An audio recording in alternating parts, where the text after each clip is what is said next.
Kita ingat ketika Lazarus mati, Yesus berkata jangan takut, ya dia itu tidak mati. Tapi saudara-saudaranya Maria, Marta berkata, terlambat Tuhan kau datang, dia sudah mati. Kenapa kau datang? Dia sudah mati dan sudah berbau busuk. Karena bagi sebagian orang, ya memang kenyataannya seperti itu. Sesuatu yang sudah mati, maka tidak ada harapan lagi. Apa yang mati dari hidupmu hari ini? Mungkin kau berkata, ya nasibku sudah seperti ini, udah mati, nggak ada harapan. Ya aku udah nggak bisa lagi apa-apa, ya rumah tanggaku sudah mati, ya harapanku sudah mati, atau ya anakku sudah sakit, nggak ada harapan. Ayo saudara, dengar baik, hari ini ada sebuah kabar bahwa Yesus bangkit. Ya, bahwa Yesus bangkit. Orang yang masih berharap langsung cepat-cepat bilang amin. Tapi yang imannya mati, diam aja dia. Saya bisa lihat dari sini. Apapun keadaanmu, percaya hari ini Yesus sudah bangkit. Nah, itu baru hidup, amin. Tepuk tangan buat jemaat yang imannya mulai hidup.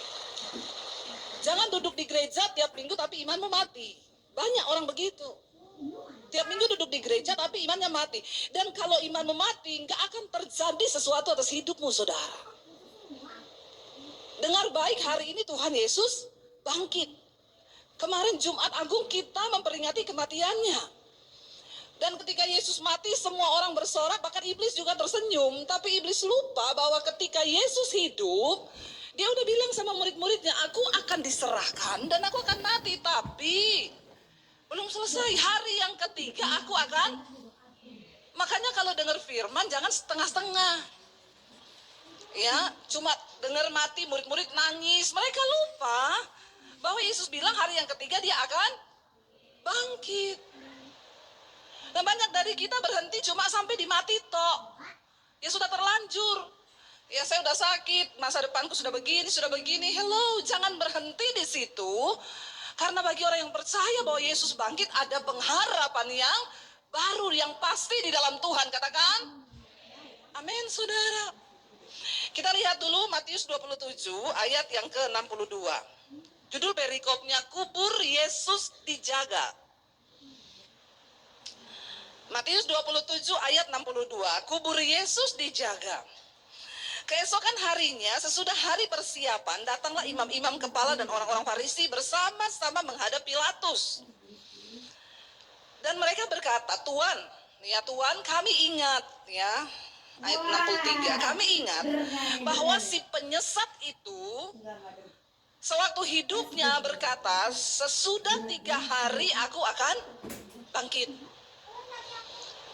Ya, justru orang-orang Farisi, orang-orang berdosa ingat Yesus ngomong 3 hari dia akan bangkit. Tapi murid-muridnya tidak ingat. Mereka cuma sedih Yesus mati.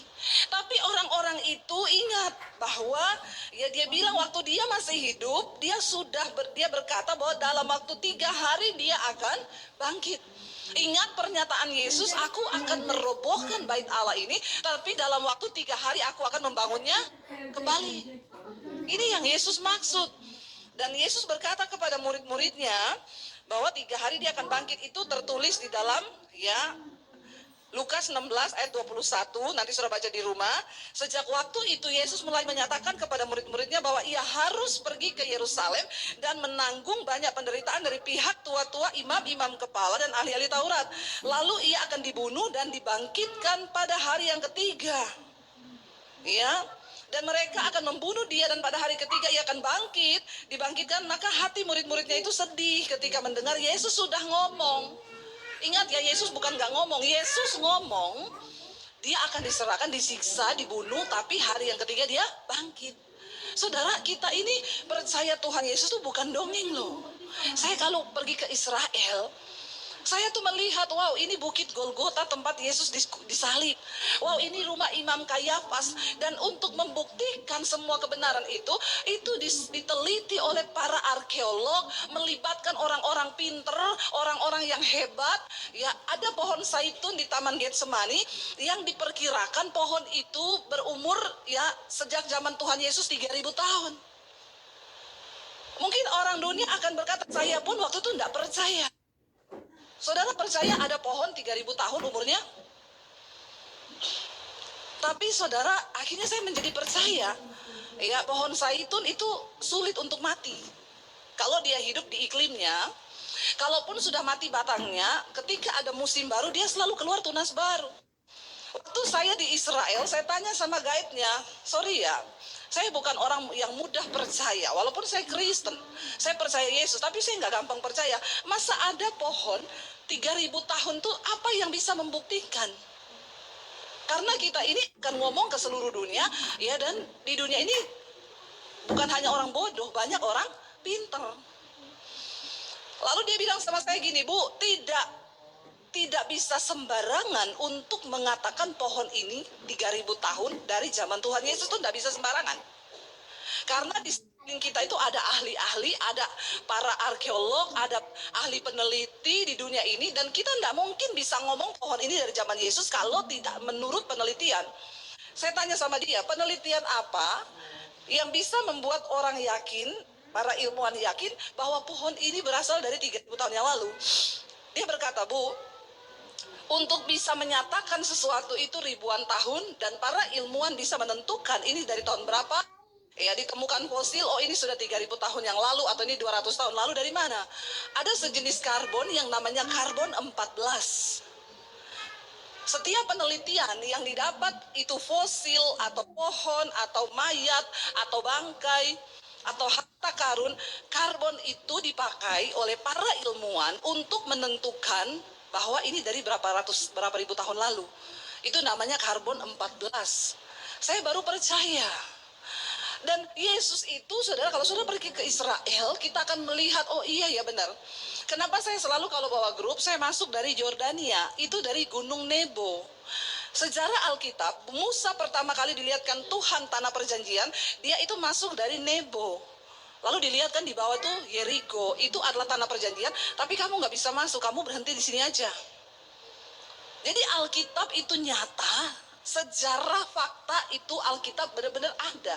Jadi kalau orang berkata Yesus tidak bangkit, ya nggak bisa kamu ngomong begitu, karena di Alkitab tertulis, dan Alkitab ini sudah ribuan tahun lalu, bahkan sebelum agama-agama lain muncul. Dan itu sudah tertulis, saudara. Dan dikatakan pada waktu itu mereka bilang begini mereka datang menghadap kepada Pilatus. Dia itu waktu hidup, dia bilang hari ketiga dia bangkit. Lalu mereka bilang begini, ayat 64. Karena itu perintahkanlah untuk menjaga kubur itu sampai hari yang ketiga. Jikalau tidak, maka murid-muridnya mungkin akan datang mencuri mayat Yesus, lalu mengatakan kepada rakyat bahwa ia telah bangkit dari antara orang mati. Maka apa? Sehingga penyesatan yang terakhir akan lebih buruk akibatnya daripada penyesatan yang pertama. Mereka bilang kalau sampai direkayasa, murid-murid curi mayatnya dan bilang dia betul bangkit, maka bahaya ini.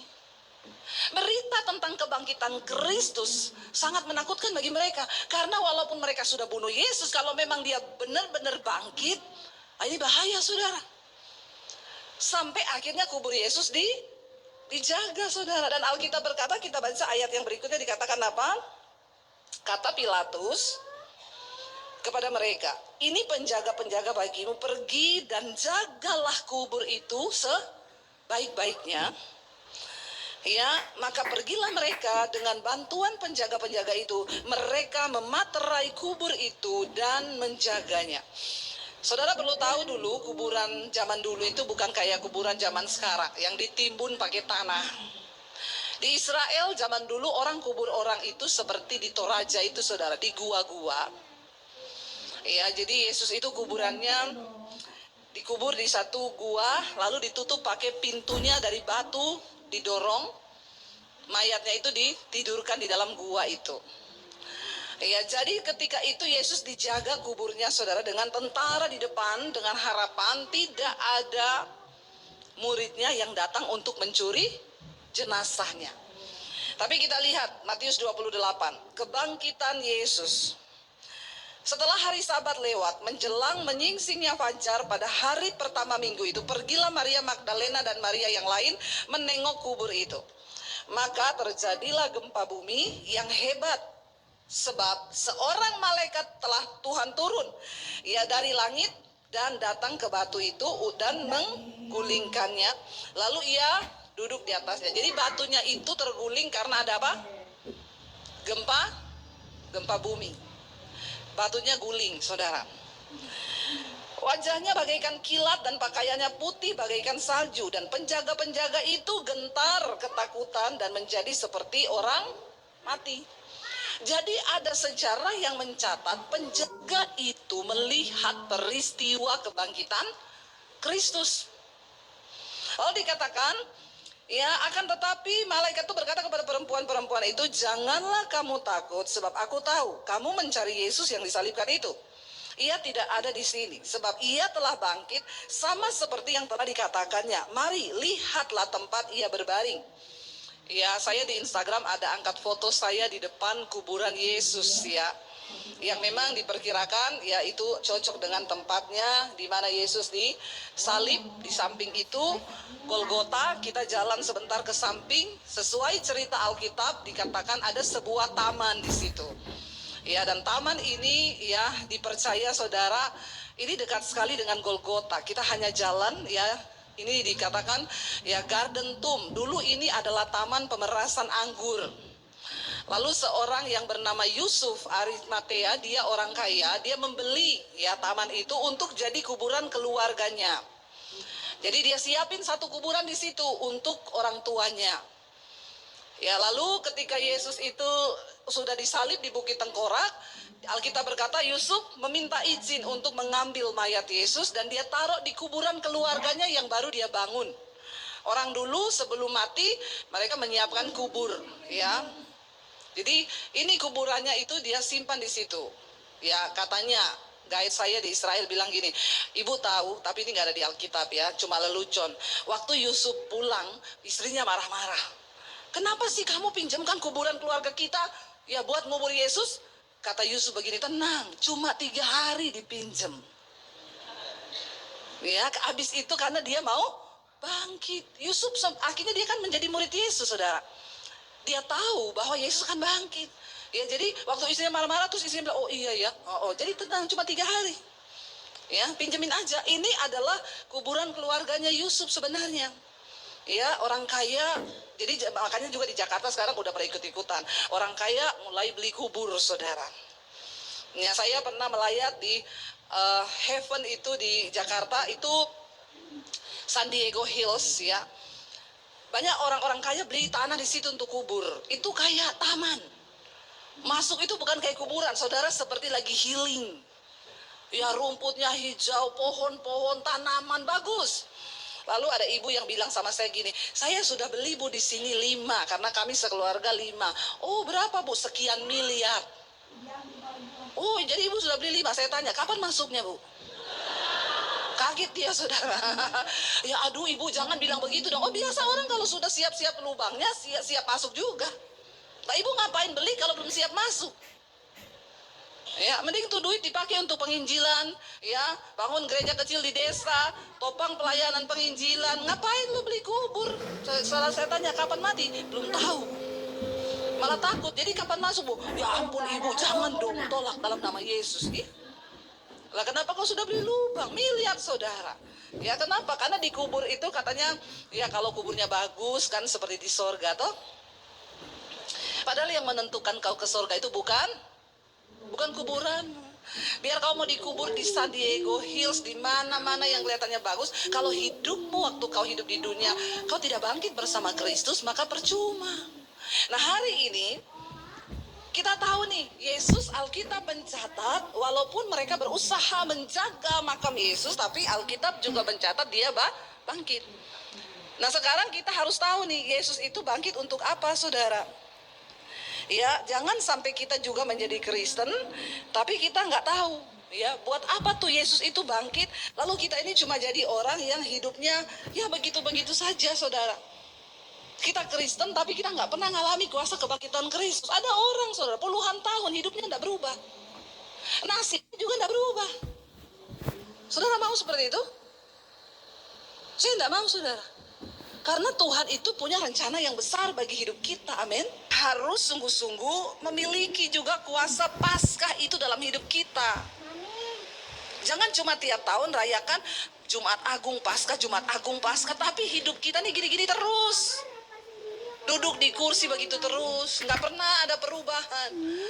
Hari-hari ini kalau saudara lihat di media sosial, ya saya itu baca saudara, ada kata-kata yang lebih horor, yang menakutkan. Persiapkan hidupmu, karena waktu engkau hidup hari-hari ini cuma tinggal 5 tahun lagi. Wih, saya kaget kok, cuma tinggal 5 tahun apa? 2030 diperkirakan akan terjadi perubahan besar bagi kehidupan di dunia ini. Kenapa? Kita akan memasuki era teknologi yang begitu canggih, yang namanya sekarang kemampuan dan kecanggihan AI. Ya, enggak usah lihat kipas angin yang di bawah, lihat saya saja. Ya, cuma kipas angin so gagal fokus lagi ya. Saudara, kecanggihan AI itu perlahan akan mulai menggeser ya keahlian manusia yang cuma pas-pasan. Sekarang kita lihat ya, kayak saya tuh kemarin waktu saya operasi itu kan dokternya bilang nanti itu operasinya Bu pakai robot AI. Jadi dokter sudah nggak usah belah, dia nggak usah lagi utak-atik ginjal saya. Hanya robot yang dimasukin ke dalam ginjal, lalu robot itu yang kerja. Dokter cuma pegang kontrol dari komputer. Saya bilang sama suami saya, lah terus dokter ngapain dulu dia sekolah susah-susah membedah ginjal. Oh ini ada di sini begini-begini. Sekarang nggak usah. Ya saya tuh baca artikel itu sangat luar biasa. Dia bilang begini saudara, dunia tidak akan pernah menunggu kamu berubah. Dengar baik-baik saudara. Kamu mau berubah atau tidak, dunia ini akan terus berubah. Dan kalau kamu tidak berubah, kamu kegilas oleh dunia. Orang Kristen sekarang ya enak cuma bilang aku percaya Yesus sudah bangkit, oh dia mati buat aku, terus ngapain kita? Diam-diam aja. Ya tapi kalau di gereja hebat, Allah bangkit, bersoraklah, yeay. Tapi dalam hatinya malaikat, lu kapan bangkit? Lu kapan berubah hidupmu? Ya kapan kamu itu, ya kita bilang kapan orang bijaksana akan benci dengan keadaannya yang seperti itu aja dan gak pernah berubah. Dunia tidak akan pernah menunggu kamu untuk berubah. Kalau kamu tidak mau berubah sekarang, maka dunia akan melindasmu tanpa rasa bersalah. Saudara, dunia ini terus berubah loh. Tapi orang Kristen hanya terbuai, oh percaya Tuhan menyertai, dan dia gak pernah melakukan apa-apa. Dia nggak pernah berusaha untuk merubah dirinya yang sakit jiwa. Hello? Yang dikit-dikit tersinggung, yang dikit-dikit marah, yang dikit-dikit kelakuannya nggak pernah berubah. Makanya saya banyak melihat orang Kristen yang hidupnya, nasibnya nggak pernah berubah. Begitu aja terus dia. Karena suka nyanyi, aku masih.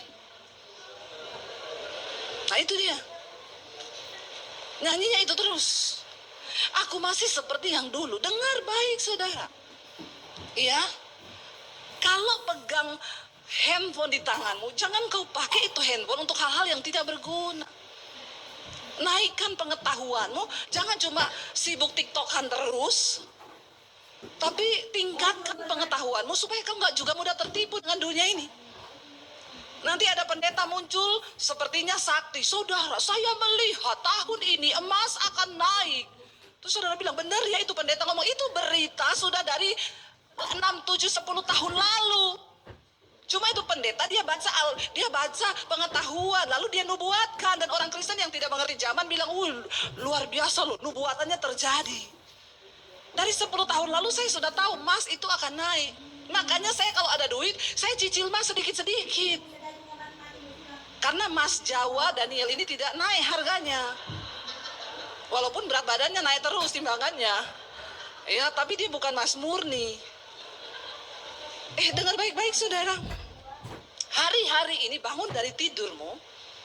Ya, ayo punya pengetahuan, bangun belajar, bergerak, bangun kekuatan, ya, bangun imanmu, karena ya kita nggak punya banyak waktu. Dunia ini akan terus sekarang banyak keahlian manusia yang mulai digeser oleh kekuatan ilmu pengetahuan, teknologi. Bank-bank sekarang udah banyak memecat orang, apalagi di luar negeri.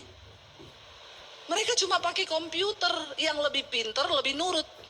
Bahkan di Jepang, sekarang pria Jepang udah gak mau nikah sama perempuan, dia nikah sama robot.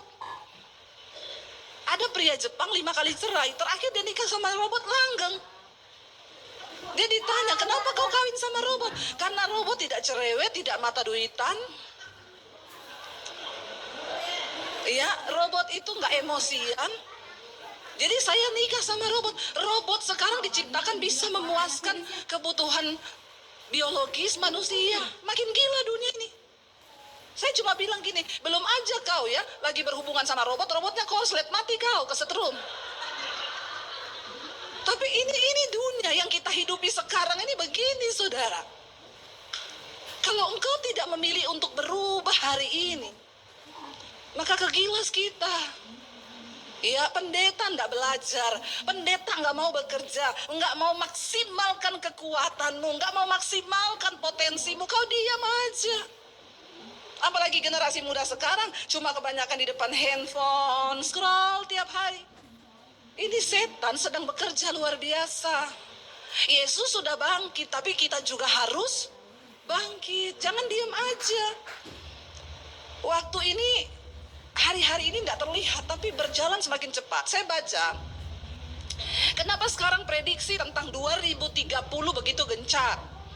Sebagian orang berkata, persiapkan hidupmu, waktumu tinggal 5 tahun, 2030 akan terjadi sesuatu yang besar. Saya baca berita, Jepang lagi mempersiapkan panitia kiamat untuk 2030. Kenapa ini Jepang mempersiapkan panitia kiamat 2030? Karena sudah diprediksi akan ada asteroid besar yang ukurannya hampir sama dengan bumi, katanya akan bertabrakan. Ya, nah kalau itu terjadi, maka benar kiamat. Nah, Jepang lagi mengumpulkan ahli-ahli IT, bagaimana caranya meloloskan bumi ini, bagaimana caranya untuk mereka mungkin bisa miringkan asteroidnya atau bagaimana. Tapi saya baca, saudara, yang nggak bisa dilawan juga kalau sudah waktunya Tuhan. Ya, kalau memang sudah waktunya juga mau kiamat, maka siap-siap juga kau. Harus berubah hidup, amin. Saya nggak suruh saudara berubah, pergi sekolah sampai ke Cina, cari S2, S3, saudara. Dengan perkembangan teknologi hari-hari ini. Ya, jangan anak-anak muda, jangan berpikir kau muda terus ya. Tanpa kau sadari, kau berkata, iya ya, saya ternyata sudah 30 ya. Saya juga baru sadar, iya saya sekarang sudah 50 ya. Waktu ini cepat, saudara. Karena Alkitab berkata di akhir zaman memang waktu akan dipercepat, ya. Perputaran waktu sekarang tidak sama lagi dengan dulu. Memang masih 24 jam, tapi rotasi bumi ini makin cepat. Kenapa? Karena gempa, karena banyak faktor, saudara. Makanya kita nggak sadar, baru jam sekian, tahu-tahu udah sore ya. Saya kemarin pergi janjian, ayo pergi makan nasi kuning 8.30. Balik-balik rumah, udah jam 4 ya. Abis ini udah mau janjian lagi, makan lagi malam. Cepat sekali, ini waktu. Jadi kalau kita nggak berubah, dunia ini nggak akan tunggu engkau berubah. Mulai sekarang, hitung setiap detik yang engkau memiliki, tinggalkan hal yang tidak penting. Jangan buang waktu untuk hal-hal yang tidak penting. Apalagi orang di Palu ini, mungkin karena dimanja alam. Ya kita makan, ya kita nggak mau mungkin mati lah ya. Bahkan ada yang berkata ya kalau hari ini nggak makan, ya nanti siang bertamu aja lah ke keluarga, kan nanti dikasih makan pas jam makan siang toh. Kita kan nggak mati lah ya. Waktu ini penting, karena Alkitab berkata waktu ini akan dipercepat. Karena itu pergunakanlah waktu yang ada, karena hari-hari ini adalah jahat, saudara. Mulai sekarang hitung setiap detik, tinggalkan hal-hal yang tidak penting. Waktu ini bukan cuma bicara tentang uang. Ya, jangan cuma bilang time is money. Ya, tetapi ya semua akan berlalu dengan keadaan zaman yang semakin berubah. Ya, kalau kita nggak mau berubah, ya kita akan digilas, kita akan jadi korbannya iblis bulan-bulanan kita. Jadi korban, saudara. Banyak orang akan hancur, ya bukan karena gagal, tapi dia menolak untuk berubah. Yang namanya kegagalan itu biasa, semua orang akan mengalami. Orang yang takut Tuhan, yang berubah juga akan mengalami. Tapi banyak orang akan hancur bukan karena kegagalan, tapi karena kau tidak mau mengubah cara berpikirmu, tidak mau mengubah hidupmu, sehingga ya kita akan hancur ya karena ya kita nggak mau berubah. Lalu kita tinggal tunggu aja, saudara. Ya kapan waktu itu akan datang, dan yaitu rubah semua kebiasaan yang tidak penting. Ya daripada duduk bergosip, ayo lakukan sesuatu yang penting. Ya anak-anak muda, Nggak terasa kau tidur seharian scroll itu, tiba-tiba udah jam berapa ya? Bahkan banyak anak-anak muda sekarang nggak tidur malam, mereka itu terikat dengan handphone sampai nggak tidur. Ini iblis yang sedang menipu. Ya, dan kita akan tergilah cepat atau lambat. Ya, untuk menghadapi akhir zaman, persiapkan mentalmu. Karena banyak orang akan sakit jiwa. Ya, sakit jiwa saudara. Kalau mental kita nggak dibangun di atas dasar firman Tuhan, maka ya siap-siap. Hari-hari ini bergabung dalam komunitas yang sehat.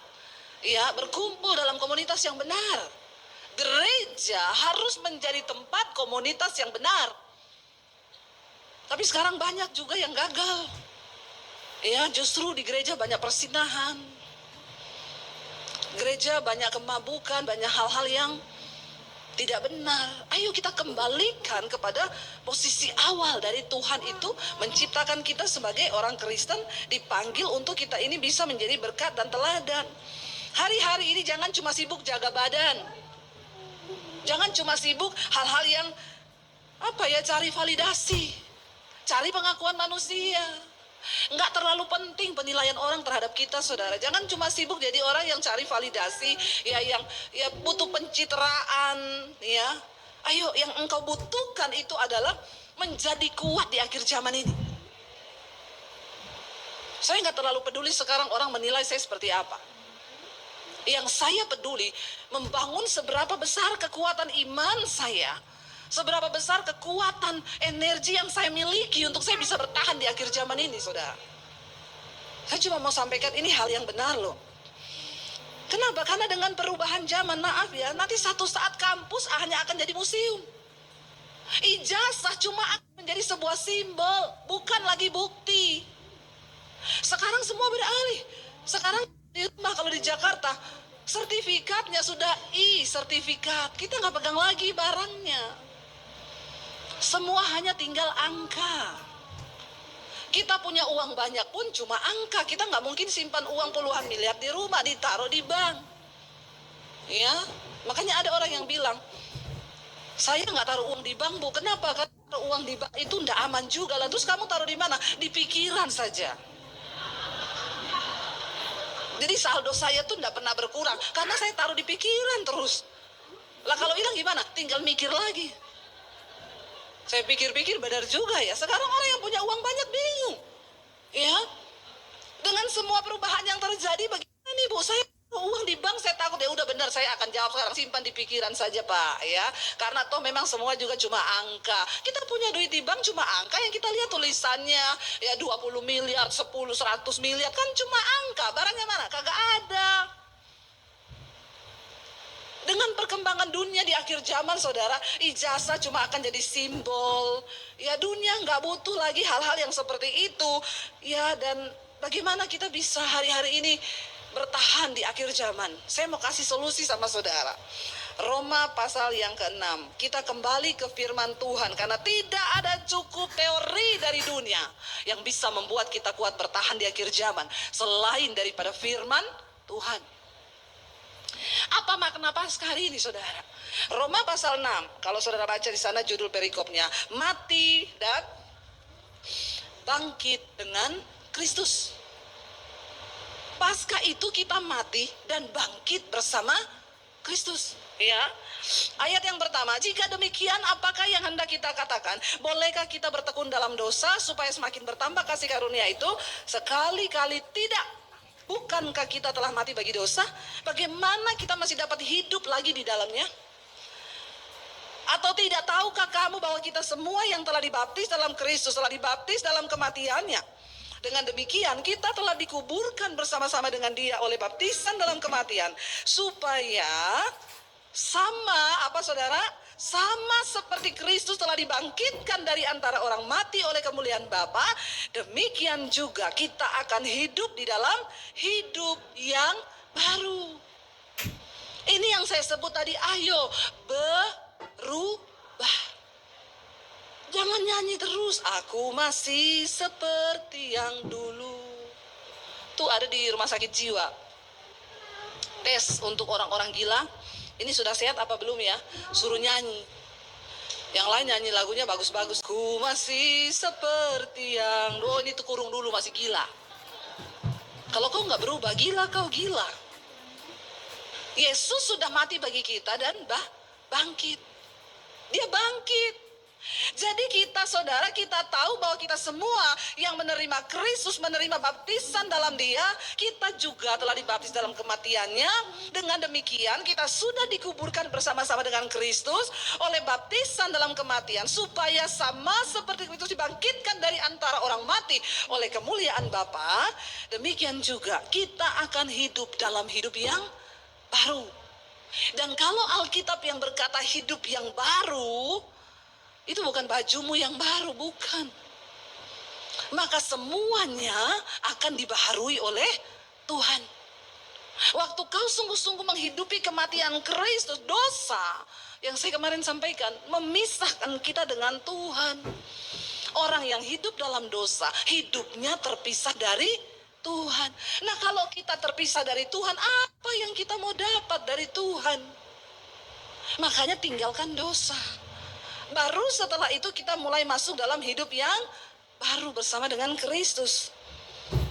Sebab jika kita telah menjadi satu dengan apa yang sama dengan kematiannya, kita juga akan menjadi satu dengan apa yang sama dengan kebangkitannya, saudara. Pertama, ayo tinggalkan dosa. Karena kita tahu ayat 6, karena kita tahu bahwa manusia lama kita telah turut disalibkan supaya tubuh dosa kita hilang kuasanya, agar jangan kita menghambakan diri lagi kepada dosa. Dosa bikin orang bodoh. Dosa bikin orang gak bisa melangkah maju. Dosa membuat kita gak bisa menikmati janji Tuhan. Dosa gak bisa membuat kita melihat kesembuhan. Dosa tidak akan mungkin memperbaharui masa depanmu, masa depan anak-anakmu. Tinggalkan dosa. Jangan keras kepala. Kalau kau punya kepahitan, bereskan kepahitanmu. Kalau kau hidup dalam kenajisan anak-anak muda, kau terikat dengan film porno, tinggalkan itu semua. Karena Tuhan tidak akan bisa melakukan apapun dengan orang yang hidup dalam dosa. Itu artinya engkau menghambakan diri lagi, dan engkau menyangkal pengorbanan Kristus di atas kayu salib. Ini yang bisa membuat kita bertahan di akhir zaman. Orang yang hidup dalam kekudusan, engkau mendapatkan perkenanan Tuhan. Kalau kau dapat perkenanan Tuhan, Tuhan akan mulai menuntun engkau masuk dalam visinya. Dan di orang yang hidup dalam visi Tuhan, tidak usah tanya berapa modalmu. Karena itu tidak akan menjadi masalah. Sebab waktu Tuhan berkenan, engkau akan melakukan perkara-perkara besar dengan Tuhan. Amin. Saya bisa dapat visi dari Tuhan, bangun sekolah misi gratis untuk orang-orang yang tidak mampu. Waktu hitung-hitung hampir 4 miliar. Saya punya uang waktu itu 4 miliar? Tidak. Tapi ketika saya berjalan dengan visi Tuhan, dalam waktu 7 bulan sekolah itu selesai dibangun. Karena kekuatan saya? No. Itu semua karena Tuhan yang bekerja. Ini yang saya maksudkan. Mau dunia berubah seperti apa, mau ilmu pengetahuan bertambah seperti apa, tapi waktu engkau berubah sesuai firman Tuhan, engkau mendapatkan perkenanan Tuhan. Dan ketika kita mendapat perkenanan Tuhan, hidup kita gak gitu-gitu aja.